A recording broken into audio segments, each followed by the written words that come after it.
Hello friends. इसके पहले वाले वीडियो में जो कि क्या है, लेक्चर नंबर 2 का पार्ट 1 है। लेक्चर नंबर 2 का पार्ट 1 जिसमें क्या बातें की गई हैं। बातें की गई थी कि रासायनिक अभिक्रिया को संतुलित रूप में कैसे लिखा जाए, और उसमें मैंने हेडिंग करवाया था रासायनिक अभिक्रियाओं के प्रकार के बारे में, कि रासायनिक अभिक्रियाएं कितने प्रकार की होती हैं, जिसमें आपको लिखाया गया है कि रासायनिक अभिक्रिया में क्या क्या पढ़ेंगे आप, कौन कौन सी रासायनिक अभिक्रियाओं के बारे में, कौन कौन सी रासायनिक अभिक्रियाओं के बारे में आप पढ़ेंगे। वो कौन कौन सी लिखाई गई थी? संयोजन अभिक्रिया या योगात्मक अभिक्रिया, अगला लिखा है आपने वियोजन अभिक्रिया या अपघटन अभिक्रिया। वो तीन टाइप का वियोजन, तीन टाइप का होता है। एक होता है ऊष्मीय वियोजन, एक होता है विद्युतीय वियोजन, एक होता है प्रकाशीय वियोजन। तीन प्रकार का वियोजन अभिक्रिया होता है। उसके बाद आप पढ़ेंगे विस्थापन अभिक्रिया या एकल विस्थापन अभिक्रिया। उसके बाद आप पढ़ेंगे द्विविस्थापन अभिक्रिया। उसके बाद आप पढ़ेंगे ऊष्माक्षेपी और ऊष्माशोषी अभिक्रिया। और उसके बाद आप पढ़ेंगे रेडॉक्स अभिक्रिया, जो कि बहुत इंपॉर्टेंट, सबसे इंपॉर्टेंट अभिक्रिया रेडॉक्स है। उसके बाद दो और रिएक्शन है, एक है संक्षारण, एक है विकृत गंधिता या विकृत गंधिता। कितने रिएक्शन पढ़ेंगे आप, और अगर आपने इन सारे रिएक्शन के बारे में पढ़ लिया तो आपका पाठ समाप्त हो जाएगा, पाठ आपका समाप्त हो जाएगा। तो देखो, उसमें भी मैंने बात किया था, संयोजन अभिक्रिया की बात की है। मैंने संयोजन अभिक्रिया की बात की है कि संयोजन अभिक्रिया क्या होता है, योगात्मक अभिक्रिया क्या होता है। पहले एग्जाम्पल देखें आप। एग्जाम्पल क्या है संयोजन अभिक्रिया का? ठीक है, संयोजन अभिक्रिया का एग्जाम्पल क्या है?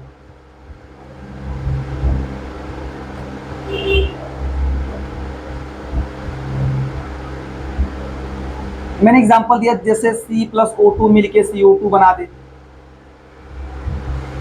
CO2 बना दे।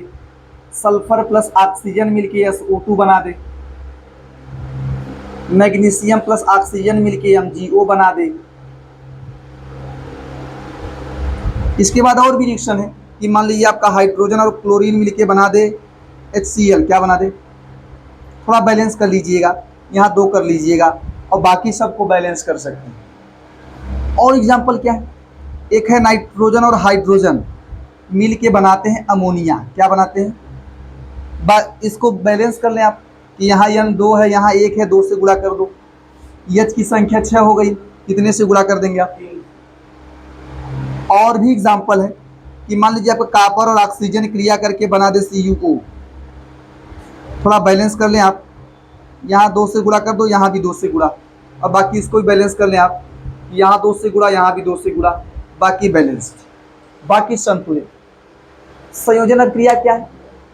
कि वह अभिक्रिया, सुनिए, कि वह अभिक्रिया जिसमें 2 या 2 से अधिक अभिकारक कह सकते या पदार्थ कहें, जिसमें 2 या 2 से अधिक अभिकारक या 2 या 2 से अधिक पदार्थ मिलकर आपस में मिलेंगे और मिलकर एक नया पदार्थ बना दें, उसे आप बोलेंगे संयोजन अभिक्रिया। कि वह अभिक्रिया या वह प्रक्रम भी कह सकते हैं साहब, जिसमें 2 या 2 से अधिक पदार्थ आपस में मिलकर एक नए पदार्थ का निर्माण करते हैं, उसे आप क्या बोलते हैं? संयोजन अभिक्रिया। एग्जाम्पल याद होना चाहिए। इसके बाद देखिए आप, ठीक इसका उल्टा होता है वियोजन अभिक्रिया। क्या होता है? एक वियोजन अभिक्रिया है, पहले समझो आप। वियोजन या अपघटन अभिक्रिया,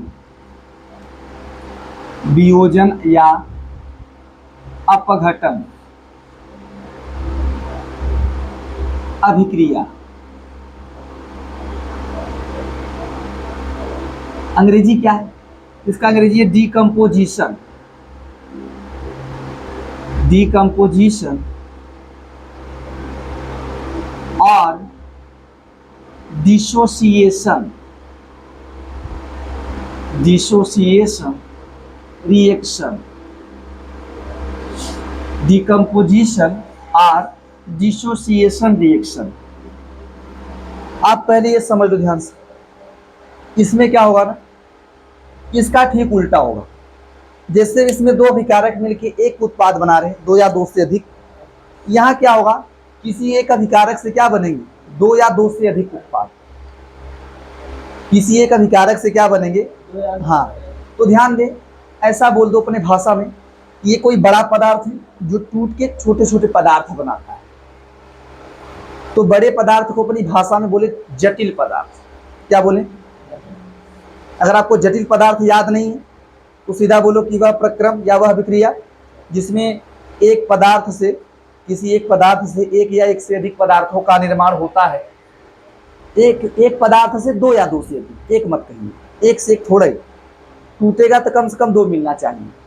वियोजन का मतलब टूटना है ही, जब कोई बड़ा पदार्थ टूटेगा तो कम से कम दो मिल जाए या दो से अधिक। तो बोल सकते हैं आप कि वह अभिक्रिया जिसमें एकल पदार्थ से दो या दो से अधिक पदार्थों का निर्माण होता है उसे आप बोल सकते हैं वियोजन अभिक्रिया। लेकिन इसको अच्छी भाषा ये है कि जो एकल पदार्थ टूट रहा है उससे दो या दो से अधिक पदार्थ मिल रहे हैं उसको जटिल मान लीजिए कि कोई बड़ा पदार्थ है जिससे छोटे छोटे पदार्थ मिल रहे हैं, और छोटे छोटे पदार्थों को बोलो सरल पदार्थ। क्या बोल दीजिए, सरल पदार्थ। अच्छा परिभाषा ये लिखेंगे आप कि वह प्रक्रिया या वह अभिक्रिया जिसमें कोई जटिल पदार्थ दो या दो से अधिक सरल पदार्थों में टूट जाता है। वह अभिक्रिया जिसमें कोई जटिल पदार्थ दो या दो से अधिक सरल पदार्थों में टूट जाता है, तो उस अभिक्रिया को आप क्या नाम देने वाले, वियोजन या अपघटन अभिक्रिया। ठीक है, अभी मैं समझा रहा हूँ, लिखवाऊंगा अभी। एक देखो इसके प्रकार होते हैं, यह तीन प्रकार का होता है। तीन प्रकार का होता है, कौन कौन सा, एक होता है ऊष्मीय वियोजन, एक होता है प्रकाशीय वियोजन, एक होता है विद्युतीय वियोजन। देखो सबका परिभाषा समझे आप और सबकी एग्जाम्पल रख लो। ऊष्मीय वियोजन को तापीय वियोजन भी कह सकते हैं, ऊष्मा या ताप एक ही बात। अब देखो वियोजन का मतलब होता है टूटना, या आप यहाँ लिख सकते हैं ऊष्मीय वियोजन अभिक्रिया, ऐसा भी कह सकते हैं, सही। ऊष्मीय वियोजन क्या है कि जब ऊष्मा या प्रकाश देने पर कोई जटिल पदार्थ, या ऐसा बोल, सीधा बोलो ना कि जब वियोजन अभिक्रिया ऊष्मा या प्रकाश की उपस्थिति में होता है, वियोजन का मतलब जटिल पदार्थों का छोटे छोटे पदार्थों में टूटना।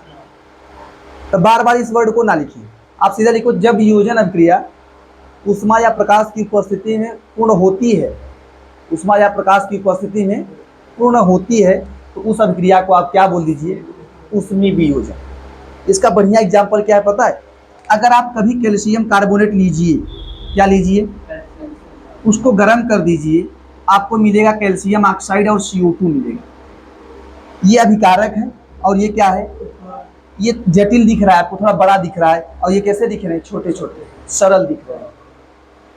और इसका एग्जाम्पल क्या है, अगर आपने ले लिया जिंक कार्बोनेट, क्या लीजिए आपने, उसको भी गर्म करोगे तो उसका भी वही हाल होगा, ZnO मिलेगा और क्या मिलेगा, CO2। ठीक है, एक और एग्जाम्पल आपके बुक में दिया गया है, अगर आप ले लीजिए PbNO3 होल ट्वाइस, इसका नाम है लेड नाइट्रेट। ये बड़ा इंपॉर्टेंट है, ये तो है इजी बात नहीं। अगर आपको ऊष्मीय वियोजन की परिभाषा बोले, देखो परिभाषा के साथ एग्जाम्पल का याद होना बहुत आवश्यक है। आप प्रयास करो एग्जाम्पल याद करके परिभाषा बनाओ। जैसे इसमें क्या है, आप कह दो कि ये जटिल पदार्थ है, ऊष्मा देने पर छोटे छोटे पदार्थों में टूट जा रहा है, तो इस अभिक्रिया को आप क्या बोल सकते हैं, ऐसा भी कह सकते हैं कि जब कोई जटिल पदार्थ ऊष्मा देने पर छोटे छोटे पदार्थों में टूट जाता है, तो इस अभिक्रिया को क्या कहा जाता है। ये देखिए आप अपने भाषा में दीजिए परिभाषा, अपने लैंग्वेज में, बुक वाली बातें छोड़ो, मतलब निकलना चाहिए। अगर आप ले लीजिए लेड नाइट्रेट, इसका नाम है lead nitrate, LEAD, lead nitrate. अगर आप इसको गर्म करते हैं तो गर्म करने पर मिलता है PbO मिलता है, NO2 मिलता है और O2 मिलता है। तीन पदार्थ मिल गए, दो या दो से अधिक मिल सकता है। हालांकि ये बैलेंस नहीं है, संतुलित नहीं है। ठीक है, कैसे देखो, देखो Pb एक है, नाइट्रोजन यहाँ दो है, यहाँ कितना है नाइट्रोजन, यहाँ नाइट्रोजन तो एक ही है, ध्यान दिया, ऑक्सीजन दो है, ध्यान दीजिएगा, यहाँ नाइट्रोजन दो है, यहाँ नाइट्रोजन एक ही है, तो आप कितने से गुणा करेंगे, दो से। अब रही ऑक्सीजन वाली बात, ऑक्सीजन देखो कितना है, 2 3 दूनी 6, यहाँ 2 दूनी 4, 4 2 6 1 7, तो मतलब एक ऑक्सीजन कम कर दें। तो कम माइनस नहीं कर सकते आप, या तो यहाँ गुणा कीजिए या तो भाग कीजिए, दो ही तरीका है, या तो गुणा करके बढ़ाइए या तो भाग करके कम कीजिए। देखो आप ना यहाँ आधा मत करो, जानते हैं, क्योंकि अगर आप यहाँ आधा करेंगे तो लीड भी आधा हो जाएगा। हमको लीड आधा नहीं करना है, हम ऐसा काम करें कि जहाँ केवल ऑक्सीजन में ही कमी आए। अगर आप यहाँ आधा कीजिए केवल ऑक्सीजन में परिवर्तन आएगा, अगर आप यहाँ आधा कीजिए तो परिवर्तन किस में आएगा, तो यहाँ आधा कर दो। O2 आधा का मतलब एक ऑक्सीजन, कितना ऑक्सीजन, अब पूरा बैलेंस है कि यहाँ एक ऑक्सीजन, 4 1 5 1 6, यहाँ भी 6 ऑक्सीजन, 2 नाइट्रोजन 2 नाइट्रोजन। या अगर आप सुन लो, अगर आप इस 2 को देखना नहीं चाहते हो, बटा वाला, अगर आप इस बटा वाले 2 को हटाना चाहते हैं तो 2 से गुणा कर दीजिए, इसमें गुणा कर दीजिए, हाँ 2 से गुणा कर दीजिए, तो जानते क्या होगा, ये 2 बटा 2 का मान कितना आ जाएगा, 1, ये 4 हो जाएगा, ये 2 हो जाएगा, और ये कितना हो जाएगा, यहाँ भी 2 कर देंगे, यहाँ भी 2 से गुणा, हाँ यहाँ भी 2 से गुणा, यहाँ 4 हो जाएगा, यहाँ 2 बटा 2 का मान कितना आ जाएगा। ऐसा भी लिख सकते हैं, लिख लीजिएगा। एक और है, उसमें वियोजन का एक और एग्जाम्पल क्या है कि आप ले लीजिए FiSO4, क्या है, इसका नाम है फेरस सल्फेट या आयरन सल्फेट। आयरन सल्फेट, अगर आप इसको गर्म करेंगे तो आपको मिलेगा Fe2O3 plus SO2 plus SO3, यही मिलेगा, Fe2O3 plus SO2 plus SO3। ठीक है, अगर आप ये देखो, यही दोनों थोड़े से आपको ध्यान देने वाली बातें हैं, बाकी ये तो याद है आप, ये आसान सा, यही 2 याद के लिए बढ़िया रहेगा, एग्जाम्पल याद होने जरूरी है। ठीक है, तो देखो क्या है कि देखो ये आयरन सल्फेट है, ये FiSO4 पूरा है, जहाँ Fe 1 है, यहाँ Fe कितना है, कितने से गुणा कर दीजिए आप, 2 से कर दीजिए। अब बाकी सल्फर देखो 2 है, यहाँ भी सल्फर 1 और 1 कितना है, 2 है, सल्फर 2 है, बराबर है। ऑक्सीजन देखें 2 चौक 8, यहाँ देखिए 3 और 2 5 5 3, सिंपल है, हार्ड नहीं। ठीक है, तो आप ये हेडिंग करें, मैं लिखाऊँ आपको, बोल के लिखा रहा हूँ। ये तो लिख लिया आपने भाई, मैंने कल लिखा था इसका एग्जाम्पल, इसको लिखे आप, हेडिंग करें, लिखा लिखे लिखिए। दूसरा हेडिंग, वियोजन या अपघटन अभिक्रिया। वियोजन या अपघटन अभिक्रिया।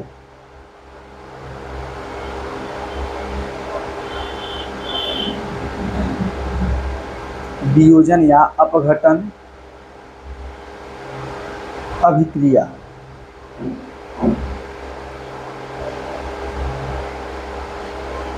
हो गया।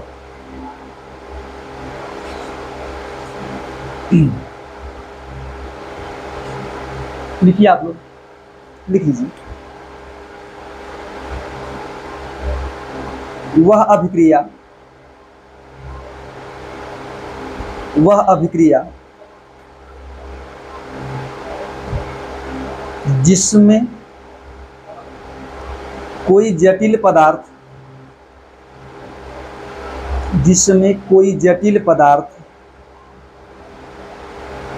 2 या 2 से अधिक, कोई जटिल पदार्थ 2 या 2 से अधिक सरल पदार्थों में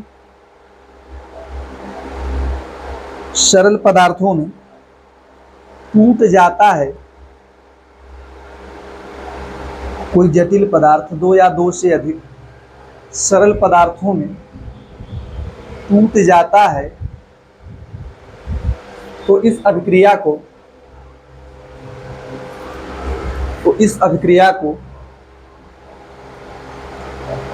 वियोजन,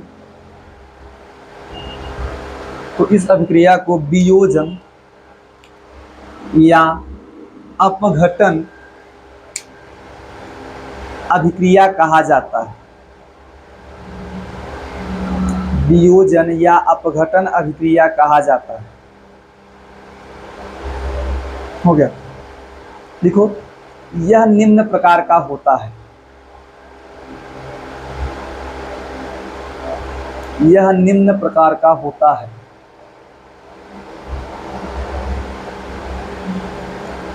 लिख लीजिए पहला,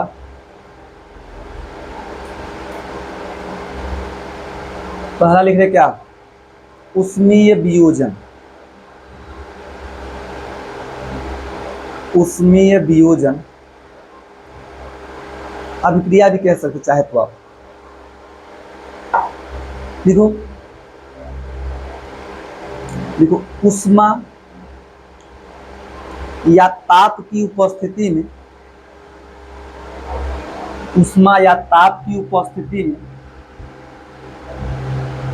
होने वाली वियोजन अभिक्रिया को, उष्मा या ताप की उपस्थिति में होने वाली वियोजन अभिक्रिया को क्या कहा जाता है, उष्मीय वियोजन अभिक्रिया कहा जाता है।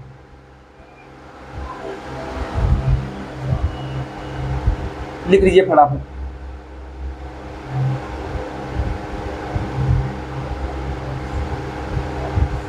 विद्युत प्रवाहित करने पर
देखो फिर समझा रहा हूं।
देखिए ध्यान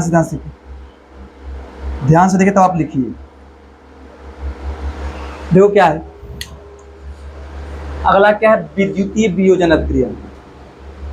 कि अगर आप विद्युत प्रवाहित करेंगे, उसकी प्रवाहित करने पर अगर कोई बड़ा पदार्थ छोटे छोटे पदार्थों में टूट जाता है, या ऐसा बोलो कि विद्युत प्रवाहित करने पर होने वाली वियोजन अभिक्रिया को आप क्या नाम देने वाले हैं, विद्युतीय वियोजन अभिक्रिया। अगर नमक है, नमक, उसको गलाकर उसके ऊपर प्रवाहित किया जाए विद्युत, ये लिक्विड होगा, ठीक है, इसके ऊपर अगर विद्युत प्रवाहित किया जाता है तो आपको मिलता है सोडियम धातु ठोस अवस्था में, और क्लोरीन गैस मिलती है। सोडियम धातु मिलता है और क्या मिलता है, क्लोरीन गैस। ठीक उसी प्रकार अगर आप इस पे प्रवाहित करेंगे तो आपको मिलेगा पोटेशियम धातु और क्या मिलता है, क्लोरीन गैस। आप चाहें तो बैलेंस कर सकते हैं, यहाँ भाई Cl एक है, यहाँ 2 था, आपने क्या कर दिया, आधा, या आपका मन इस आधो को हटा दो, क्या कर सकते हैं, हाँ, दूसरा वाला फॉर्म भी लिख लिया करें आप 2 से गुणा करके दूसरा वाला फॉर्म भी लिख लें। ऐसे यहाँ वाले बात, यहाँ भी आप 2 से गुणा करके दूसरा वाला रूप लिख सकते हैं, समझ पा रहे हैं। ऐसे जल है लिक्विड फॉर्म में, इसके ऊपर अगर प्रवाहित किया जाए विद्युत तो आपको मिलेगा हाइड्रोजन गैस और क्या मिलेगा, ऑक्सीजन। हाँ, मैं आपको एक चीज बता देना चाहता हूँ, ये तीनों मिलते हैं। अगर विद्युत का मतलब जानते हैं, मतलब एक ऐसी बैटरी होती है, वहाँ पे प्लस एनोड लिखा होता है, कैथोड लिखा होता है। हाँ, इसी में मान लीजिए NaCl रख देंगे, जिसको लेना है NaCl ले लिया जाएगा, H2O ले लिया जाएगा, जिसको लेना होगा। तो आप एक रट लीजिए कि देखो एनोड होता है प्लस और कैथोड क्या होता है, प्लस, जानते हैं, बताऊंगा बाद में। इसमें एनोड प्लस होता है और कैथोड क्या होता है, माइनस। आप अपने भाषा में ये समझो कि इन पे प्लस होता है, एच पे भी सामान्य केस में प्लस होता है, एच पे भी क्या होता है, प्लस। तो प्लस वाला कहाँ जाता है पता है, माइनस के पास। कहाँ जाएगा, माइनस के पास, और माइनस वाला जाएगा प्लस के पास। आप ये कह सकते हैं कि ये तीनों जो गैसें हैं, जानते हैं कहाँ मुक्त होंगी, ये मुक्त होंगी एट एनोड, क्योंकि माइनस वाला है तो कहाँ जाएगा, प्लस। और ये प्लस वाले कहाँ मिलेंगे, हाँ, ये एट कैथोड मिलेंगे, कहाँ मिलेंगे, समझ पा रहे हैं आप। ये जानते रहिए कि ये तीनों जो है कहाँ मिलेंगे, एट कैथोड, और ये सब कहाँ मिलेंगे, एट एनोड। अपनी भाषा में समझ, हालांकि आप इस रिएक्शन को रटिए भी, बाकी प्लस माइनस तो कर लेंगे अपने मन से, कि प्लस वाला माइनस के पास कैथोड पर और माइनस वाला प्लस का मतलब एनोड पर। इसके बाद एक ये कि अगर सूर्य के प्रकाश की उपस्थिति में वियोजन अभिक्रिया होती है तो उस अभिक्रिया को आप क्या बोलेंगे, प्रकाशीय वियोजन अभिक्रिया। इसके एग्जाम्पल है सिल्वर क्लोराइड है। अगर आप इसको सूर्य के प्रकाश में छोड़ देंगे खुला बाहर, तो ये टूट कर Ag देगा और Cl2 देगा Ag देगा, और अगर आपने AgBr लिया है तो सूर्य के प्रकाश को H न्यू से दिखाते हैं, उसका नाम ये H है और इसको लिखते हैं न्यू, क्या बोलते हैं, H न्यू का मतलब सूर्य का प्रकाश। तो आप चाहे सूर्य का प्रकाश लिखो चाहे H न्यू लिखो, सूर्य के प्रकाश की उपस्थिति में टूट जाएगा Ag और Cl2 में, ये टूट जाएगा Ag और Br। इन दोनों अभिक्रियाएं जो उपरोक्त अभिक्रियाएं नहीं है, इनका उपयोग कहाँ होता है, हाँ, white black photography. White black ये जानते रहिए, इसका होता है व्हाइट ब्लैक फोटोग्राफी में यूज होता है, या ब्लैक व्हाइट फोटोग्राफी भी कह सकते हैं। श्याम का मतलब ब्लैक कह दो, व्हाइट ब्लैक कहो, चाहे ब्लैक व्हाइट कह दो, फोटोग्राफी छाप लीजिए फटाफट आप।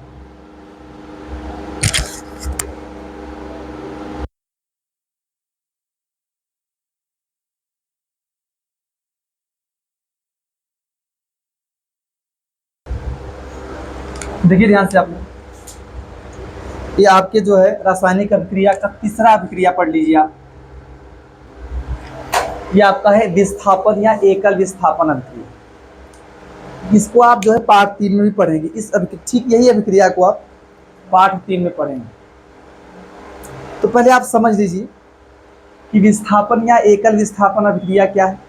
कि वह अभिक्रिया जिसमें कोई अधिक क्रियाशील तत्व कम क्रियाशील तत्व को, कोई अधिक क्रियाशील तत्व कम क्रियाशील तत्व को उसके यौगिकों के जली विलयन, या सीधा लिखो उसके लवण विलयन, सीधा बढ़िया बात।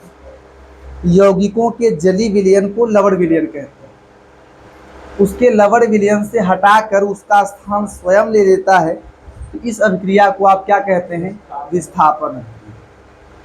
कोई अधिक क्रियाशील तत्व कम क्रियाशील तत्व को हटाता है और हटाकर उसका स्थान स्वयं लेता है। कहाँ से हटाएगा?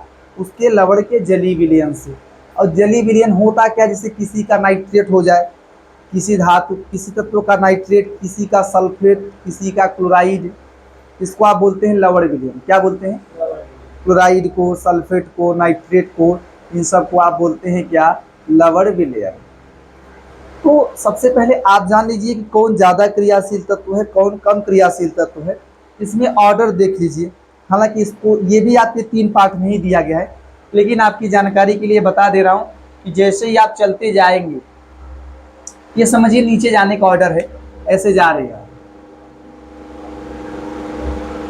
तो जैसे आप नीचे चलते जाएंगे, आपको जो है इनकी क्रियाशीलता कम प्राप्त होगी। इनकी क्रियाशीलता क्या प्राप्त होगी? कम प्राप्त होगी। जैसे के और Na की बात करें तो उसमें के जो है उसको ज़्यादा क्रियाशील मानिए, Na कम क्रियाशील माना जाता है। और ऐसे ही CaMg में जो Ca ज़्यादा क्रियाशील, Mg कम क्रियाशील, ऐसे ही Al ज़्यादा क्रियाशील, उससे कम क्रियाशील Zn, उससे कम Fe, Sn, Pb, H है, कॉपर है, Ag है, Au है। हालांकि सक्रियता आर्डर जो है, सक्रियता श्रेणी बहुत बड़ी होती है, लेकिन अपने 10 के सिलेबस के हिसाब से ये जानते रहिए, बहुत है आपके लिए, ठीक है। और इसमें ज़्यादा आपको फोकस करने की ज़रूरत ज़्यादा से ज़्यादा है। आप ना इसको याद करो, Zn को, Fe को, कॉपर को जानते रहिए अक्सर केसेस में। Zn का, Fe का, कॉपर का, इसमें तीनों का क्रियाशीलता रट लो कि सबसे अधिक Zn होता है, उसके बाद Fe होता है, उसके बाद कौन होता है? कम से कम इन तीनों को जानते रहिए, अक्सर एग्जाम्पल इसी में से बनते हैं। फिर कॉपर AgAu, तो ये तो रटा है कॉपर AgAu, ठीक है। ये सब बहुत कम क्रियाशील धातु है, बहुत कम क्रियाशील धातु, कॉपर AgAu, ठीक है। तो ये देखो, अच्छा जैसे Fe है CuSO4, इसमें Fe ज़्यादा क्रियाशील है। मैंने कहा लवण विलयन क्या होता है? सल्फेट, नाइट्रेट, यही सब लवण विलयन है। ये इनका लवण विलयन, कॉपर का लवण विलयन है, ये भी कॉपर का, ये Fe का, ये Zn का, ये भी कॉपर का ही है। आप ये जान लो कि यहाँ Fe पहले देखो कि Fe और कॉपर में कौन ज़्यादा क्रियाशील है। देखो यहाँ से Fe ज़्यादा क्रियाशील है, तो Fe क्या करेगा? कॉपर को हटा देगा, हटाकर उसके स्थान पर खुद चला जाएगा, और क्या निकल जाएगा? कॉपर। क्या निकल जाएगा? कॉपर। ऐसे यहाँ देखिए Zn और CuSO4 में, देखो Zn और Cu में कौन ज़्यादा क्रियाशील है? तो Zn कॉपर को हटा दे, आपको मिलेगा ZnSO4, कॉपर निकल जाएगा। यहाँ देखें आप, Zn है और FeSO4। अब देखो Zn Fe की दोनों की तुलना करें, तो Zn और Fe में कौन ज़्यादा क्रियाशील है? Zn। ये Fe को हटा देगा और बन जाएगा ZnSO4, Fe निकल जाएगा। यहाँ देखें आप, Fe और ZnSO4 में, तो Fe और Zn में कौन ज़्यादा क्रियाशील है? तो ध्यान दो, अगर लवण विलयन ऑलरेडी ज़्यादा क्रियाशील तत्व का है, ये लवण विलयन है, अगर वो कम क्रियाशील तत्व को होगा तो जो ज़्यादा क्रियाशील तत्व होगा वो उसको हटा देगा। लेकिन लवण विलयन में प्रयुक्त होने वाला तत्व या धातु कह सकते हो, ही अगर ज़्यादा क्रियाशील है तो वो नहीं हटेगा, कम क्रियाशील होगा तो हटेगा। तो यहाँ बोल देंगे अभिक्रिया नहीं हो, अभिक्रिया नो रिएक्शन। तो आपसे प्रश्न पूछा जाएगा कि Zn FeSO4 से Fe को हटा देता है, जबकि Fe ZnSO4 से Zn को नहीं हटा पाता है, क्यों? तो आप लिखेंगे क्या कि Zn FeSO4 से Fe को हटा देता है क्योंकि Zn की क्रियाशीलता Fe से अधिक होगी, क्योंकि Zn की क्रियाशीलता Fe से क्या होती है, जबकि Fe ZnSO4 से Zn को नहीं हटा पाता क्योंकि Fe की क्रियाशीलता Zn से, समझ पा रहे हैं? ये बातें टॉपिक 1। अब ऐसे यहाँ Pb और CuCl2 है, इसमें Cu को हटा के Pb चला जाएगा, आपको मिलेगा PbCl2 और कॉपर निकल जाएगा। इस रिएक्शन को थोड़ा याद रखें। आपसे देखिए अक्सर केसेस में देखा गया, एग्जाम में पूछा जाता है कि कॉपर नाइट्रेट का सूत्र क्या हो। इसका सूत्र ये इसका नाम है कॉपर नाइट्रेट। क्या नाम है? तो थोड़ा आप रट लीजिए, कॉपर नाइट्रेट का सूत्र क्या हो। कॉपर नाइट्रेट का पूछता है सूत्र, और पूछता है लेड नाइट्रेट। किसका सूत्र पूछता है? हाँ, ये इन दोनों को थोड़ा रटे रहिए आप। लेड नाइट्रेट, समझ पा रहे हैं? कॉपर नाइट्रेट का सूत्र जानते रहिए, लेड नाइट्रेट का सूत्र जानते रहिए। तो देखो कॉपर और AgNO3, जो NO3 होता है उस पर एक माइनस होता है। अगर आपको थोड़ा बहुत याद हो पुरानी बातें, तो NO3 पर एक माइनस है। जानते Ag को हटाएगा जब ना, तो कॉपर इससे क्रिया करेगा, इस 2 का गुणा NO3 में होगा, तो NO3 क्या बन जाएगा? ट्वाइस। NO3 क्या बन जाएगा? तो यही बनता है, CuNO3 होल ट्वाइस बनता है और Ag बनता है। क्योंकि आपका पहले Ag एक ही था, लेकिन यहाँ देखिए N की संख्या 2 हो चुकी है, तो आप क्या करेंगे? यहाँ 2 से गुणा करेंगे। अब यहाँ Ag की संख्या 2 हो चुकी है, तो यहाँ पहले एक Ag था, शुरू में एक Ag होता है, 2 से गुणा करके इसको 2 Ag किया जाता है। समझ पा रहे हैं? वास्तव में ये दोनों संख्याएं नहीं होती, ये बनता है कि कॉपर सिल्वर नाइट्रेट को हटाएगा, AgNO3 को हटाएगा, बनेगा कॉपर नाइट्रेट, और Ag निकल जाएगा। Ag को 2 हटा दे रहे। बस आप कॉपर नाइट्रेट का फार्मूला जानते रहो, कुछ फार्मूले आप रख लीजिए, कुछ फार्मूले आप जानते रहिए। अच्छा, मैं मान लो यही बात कर लेता कि अगर यही आपका किसी के साथ में, चलो मैं बात कर रहा हूँ, जिससे मान लो ऐसा आ जाता, आ तो रहा है यहाँ पे ना, जैसे मान लीजिए आपका आ जाए Al + H2SO4, Al + H2SO4 आ जाए, और ये 6 है ना, इसको 7 मान ले रहा हूँ। एक आपका ये 8 आ जाए, Zn + H2SO4। तो अच्छा आप देख लीजिए, Zn में और हाइड्रोजन में कौन ज्यादा क्रियाशील? Zn। जिंक धातु है, थोड़ा सा H कम क्रियाशील है, तो H को हटा दे। जिंक क्या करेगा? H को हटा देगा, और H जब भी हटेगा H2 के रूप में। किस रूप में हटता है? तो आपको मिलता है ZnSO4। लेकिन अगर आप यहाँ हटाएंगे ना, ऐसा क्यों हुआ? क्योंकि जिंक पे 2 प्लस होता है और SO4 पे कितना माइनस? हाँ, ZnSO4 क्यों बनता है? क्योंकि जिंक पे 2 प्लस होता है और SO4 पे 2 माइनस होता है। लेकिन जब यहाँ क्रिया होगी तो ये जान लीजिए आप कि Al पे 3 प्लस होता है, SO4 पे 2 माइनस होता है। तो यहाँ क्या बनेगा पता है? यहाँ बनेगा Al2, ये 2 से गुणा इसमें होगा, और SO4 में 3 से गुणा, Al2SO4 होल थ्राइस बन जाएगा। और कौन सी गैस निकलेगी? H2 ही निकलेगा। H हमेशा H2 के रूप में निकलता है। थोड़ा बैलेंस कर लिया जाए, यहाँ यश की संख्या 3 हो चुकी है, यहाँ एक ही है, कितने से गुणा करेंगे आप? यश की संख्या देख लो। इसके बाद बात रही O की। O को देख लो, ये 4 और 3 12 से गुणा होता है। 4 ऑक्सीजन 3 से गुणा हुआ, 4 3 12 ऑक्सीजन, और ये 3 चौक 4 3 चाहे 3 चौक, बात एक ही। बचा एल्यूमिनियम। एल्यूमिनियम यहाँ 1 है, यहाँ 2 है। और देख लें हाइड्रोजन को, यहाँ 3 दूनी 6 हाइड्रोजन, यहाँ 2 ही है, कितने से गुणा कर दीजिए आप? समझ पा रहे हैं? इसको लिखिए, इसके बाद पढ़ाऊंगा द्विविस्थापन। ध्यान दीजिए आप, आपका अगला रिएक्शन क्या है? द्विविस्थापन अभिक्रिया। ध्यान दीजिए आप, द्विविस्थापन अभिक्रिया क्या है?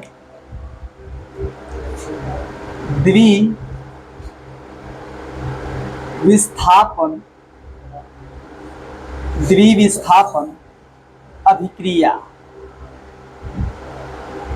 अंग्रेजी है डबल डिस्प्लेसमेंट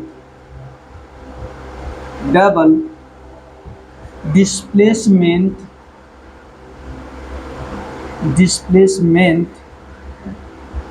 रिएक्शन, द्विविस्थापन अभिक्रिया क्या है? ध्यान दीजिए आप, सुनिए ध्यान से। द्विविस्थापन अभिक्रिया जानते कब कहा जाता है? अगर अभिकारकों के बीच में आयनों का आदान प्रदान हो जाता है, अभिकारकों के बीच में आयनों का आदान प्रदान हो जाता है, तो इस अभिक्रिया को आप क्या बोलते हैं? द्विविस्थापन अभिक्रिया। एक दो एग्जाम्पल जानते रहिए आप। इसका एग्जाम्पल क्या है? ध्यान दें, इसका एग्जाम्पल है, एक आपका होता है Na2SO4 BaCl2, मैं करा रहा हूं अभी। एक होता है आपका K2SO4 कर सकते हो, एक होता है आपका Al2SO4 होल थ्राइस BaCl2, मैं करा रहा हूं तोड़ के। एक आपका होता है NaCl प्लस AgNO3, और भी रिएक्शन है, लेकिन इतना थोड़ा ध्यान दीजिए आप। ये आपका द्विविस्थापन अभिक्रिया है। कैसे? अभी देखो, जैसे देखो इसमें क्या होता है, इसका आयन इन दोनों के आयनों के बीच आदान प्रदान हो रहा। अभिकारकों के आयनों के बीच में क्या होता है? आदान प्रदान। एक का प्लस अगले वाले के माइनस के साथ अभिक्रिया करता है, और अगले वाले का प्लस जो है इसके माइनस वाले के साथ अभिक्रिया करता है। ऐसे आदान प्रदान होता है, इसका प्लस अगले के माइनस के साथ, अगले का प्लस इसके माइनस के साथ। इस प्रकार की अभिक्रिया होती है। आप देखिए ध्यान से कैसे होती है। इसको पहले तोड़ लीजिए। Na पर 1 प्लस होता है और SO4 पे 2 माइनस।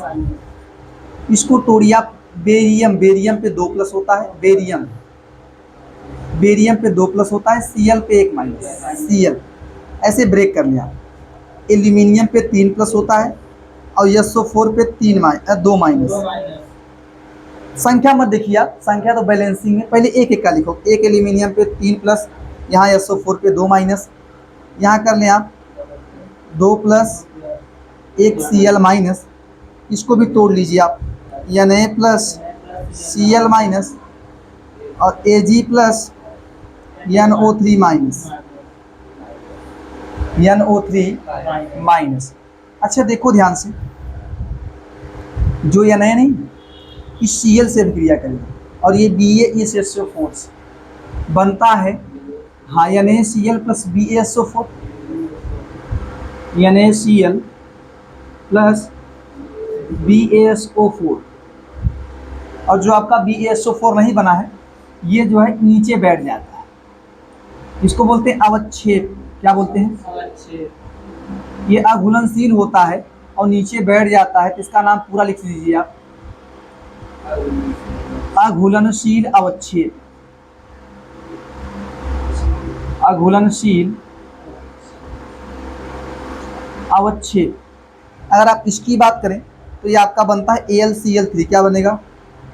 क्योंकि 3 प्लस है, 1 माइनस है, तो बनेगा AlCl3 और बनेगा BaSO4। क्या बनेगा? हालांकि ऊपर वाला रिएक्शन बैलेंस नहीं है, क्योंकि सोडियम यहाँ 2 है, यहाँ 1 ही है, तो आप यहाँ 2 से गुणा करके चलो बैलेंस कर लो पहले। SO4 ठीक है, बेरियम भी ठीक है, Cl देखो ये 2 है, यहाँ भी कितना है? आप यहाँ देखें एल्यूमिनियम देखो, चलो एक बार लिख लिया हमने, यहाँ भी यही बनेगा। ये अघुलनशील अवक्षेप होता है। क्या है? अघुलनशील, अघुनल लिख रहा हूँ, ये कैसा लिखा रहा है? अघुलनशील अवक्षेप। ठीक है, तो ये है। अच्छा इसको बैलेंस कर लें आप। एल्यूमिनियम यहाँ 2 है, वहाँ कितना है? 1, 2 से गुणा कर लिया जाए।